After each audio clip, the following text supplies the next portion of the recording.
Hey Gracie, um, I wanted to leave you some feedback on SA2, your visual analysis. Overall, I think that this is working pretty well. I see a clear thesis statement. I see really good fact-based writing along with some really good description. I think your analysis is working well, not just on the use of pathos, but also the use of color and the use of the text, right? The dialogue, as you, well, I guess it's not dialogue, but the text that's included um, as well. So I think as a whole, it's really working. As I said before, your thesis is super clear. I really like the fact that like I said, that you brought in this background information on PETA. I think that that's really helpful, and I think that you've put it in the right place. Um, I I like the fact that it comes immediately after the thesis, and that uh, you put it right before your analysis. We talked about last week how context is something that's really important, and where you put it really kind of depends on your thesis. And I think that you made some good choices here. Let's talk about a few places to consider for revision and quite possibly expand. And there's really two areas that stuck out to me for revision. So I like your thesis and I like the context that you present, but there's like this tiny little gap between this idea and your thesis. So let me read this out loud to you and see if you can hear it with me. There are not a lot of people who would willingly and gladly choose to stay inside their homes for days and weeks at a time. Agreed. And I think that your reader's going to go, yeah, given 2020, I know where you're heading with this. Isolated and confined is not how humans, a very social species would want to spend their life. Agreed. Unfortunately, this thought is often left out of consideration for animals.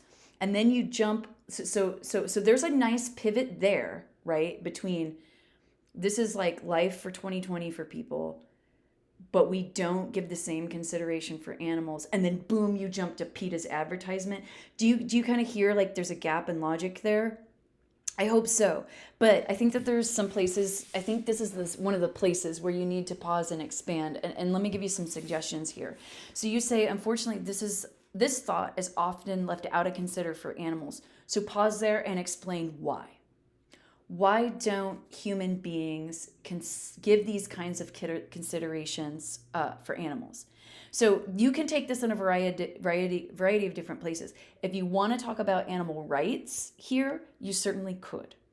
If you want to talk about how humans dominate nature and how humans dominate animals is really, really naturalized in our culture and in our society, and bring up the different ways that we have animals in captivity, from the kind of questionable, such as zoos, to the problematic, such as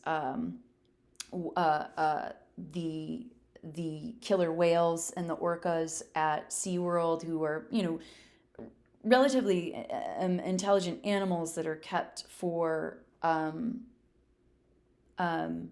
entertainment purposes, down to the really kind of scary thing of how we feed our society in the 21st century, which is, large factory farming, and how those animals are treated. So I think what's missing here is, why does our culture leave animals out of this consideration, and how is it being addressed by some groups? So you need to fill in the gaps with this idea, and I think there's one step before this by briefly bringing up PETA. I like the fact that you've really defined it here, and I don't think the definition needs to be moved here. I like the placement. It's just you need a little bit more writing here. You need like I don't know. I can't tell you how many sentences, but maybe maybe expand this paragraph to what's going on in our culture. And then, based on what's going on in our culture, how have other organizations responded to that, have tried to raise awareness. And then that can allow you to pivot into the specific way that one animal rights organization has tried to respond to that. Does that make sense? So this is the place where you really want to expand. I like your fact-based writing. I like your description. I like your analysis. All that stuff is really working well. I feel like something got cut off here because you ended mid-sentence, and I kind of can see like a little bit of it looks like writing behind your image. So the only other thing that was missing for me was the insights. So what new insights do we have as a result of looking at this image, right? Or as a result of looking at how advertisements use pathos, for example, to persuade people? Is that all the image relies on? Does it need logos and ethos as well? So, for example, a lot of people who even consider themselves animal rights activists really question PETA's ethos, meaning that while their message is positive, some of their specific actions a lot of other animal rights groups don't agree with. And so are we willing to engage with such an image and be persuaded by it if we know, or if we think, for example, that the organization has at some times engaged in kind of questionable practices, right? So that's another way to kind of expand the insights. So those are the two places that I want you to focus on: expanding your insights and then closing this gap right here. And I think if you do that, this is going to be a really successful analysis. All right, let me know if you have any questions, and thanks for this.